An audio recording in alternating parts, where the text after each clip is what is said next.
আজকে আপনাদের জানাবো প্রকাশ রাজের জীবনী। প্রকাশ রায়, যিনি প্রকাশ রাজ নামেও পরিচিত, তিনি কন্নড়, তেলেগু এবং তামিল চলচ্চিত্র শিল্পের একজন অভিনেতা এবং প্রযোজক, যথাক্রমে স্যান্ডালউড, টলিউড এবং কলিউড। প্রকাশ রাজের জন্ম ম্যাঙ্গালোরে। প্রকাশ রায় এবং তার মাতৃভাষা তুলু, তেলেগু এবং তামিল চলচ্চিত্রের অসংখ্য প্রস্তাবের কারণে তিনি এখন চেন্নাইতে তার বাসস্থান পরিবর্তন করেছেন।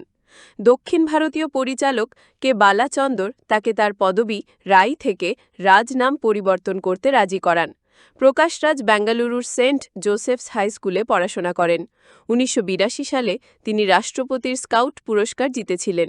স্কুলে তিনি তার প্রতিভার জন্য সুপরিচিত ছিলেন, যা তাকে এবং স্কুলকে অসংখ্য সম্মান এনে দিয়েছিল।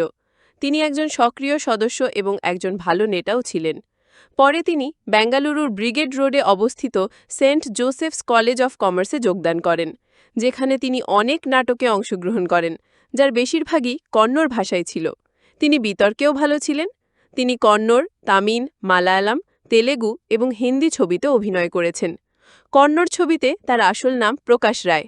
প্রকাশ রায়ের প্রথম ছবি ডুয়েটের জন্য কে বালাচন্দর প্রকাশ রাজ নামকরণ করেছিলেন। KSL স্বামী পরিচালিত, বিষ্ণুবর্ধন অভিনীত হোরকেয়া কুড়ি এবং গীতা ছবিতে তার অসাধারণ ভূমিকা ছিল। গীতা তার অভিনয় নজরে আনে এবং তিনিই তাকে তার পরামর্শদাতা, বিখ্যাত পরিচালক কে বালাচন্দ্রের সাথে পরিচয় করিয়ে দেন। ১৯৯৭ সালে TS নাগাভারানা পরিচালিত নাগমণ্ডলা সিনেমার মাধ্যমে কন্নড় ছবিতে পুনরায় অভিনয় করেন প্রকাশ রায়।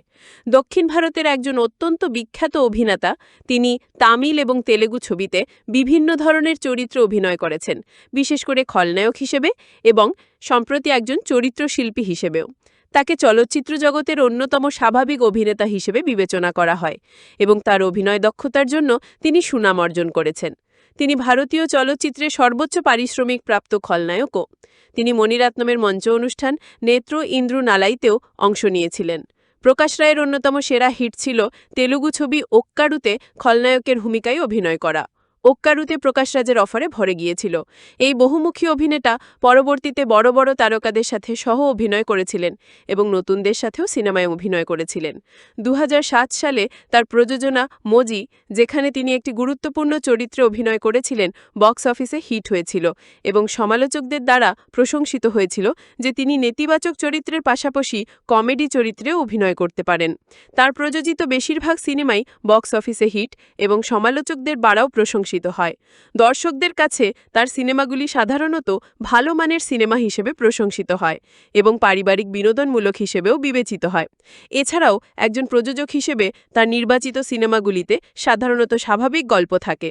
তার পরামর্শদাতা এবং প্রবীণ পরিচালক কে বালাচন্দ্র পরিচালিত তার সিনেমা পই, যা ইংরেজিতে মিথ্যা, খুব একটা লাভজনক ছিল না। এতে উদয় কিরণ ছিলেন একজন নায়ক। পরিচালক কে বালাচন্দ্র এবং প্রযোজক প্রকাশ রাজ উভয়ই এই সিনেমায় গুড অ্যান্ড ব্যাড চরিত্রে অভিনয় করেছিলেন। একটি তামিল স্যাটেলাইট চ্যানেলকে দেওয়া এক সাক্ষাৎকারে তিনি বলেছিলেন যে তিনি একজন আগ্নেয়বাদী। তিনি তার অভিনীত বিভিন্ন ভাষায় তার চরিত্রগুলির জন্য ডাবিং করেন। তিনি তুলু, তামিল, মালায়ালাম, ইংরেজি, কন্নড় এবং তেলুগু ভাষায় পারদর্শী। তিনি কে বালাচন্দ্রকে তার পরামর্শদাতা হিসেবে বিবেচনা করেন। দর্শক, প্রকাশ রাজের জীবনী জেনে আপনাদের কেমন লাগলো তা অবশ্যই কমেন্টে জানাবেন এবং চ্যানেলটি সাবস্ক্রাইব করুন। ধন্যবাদ।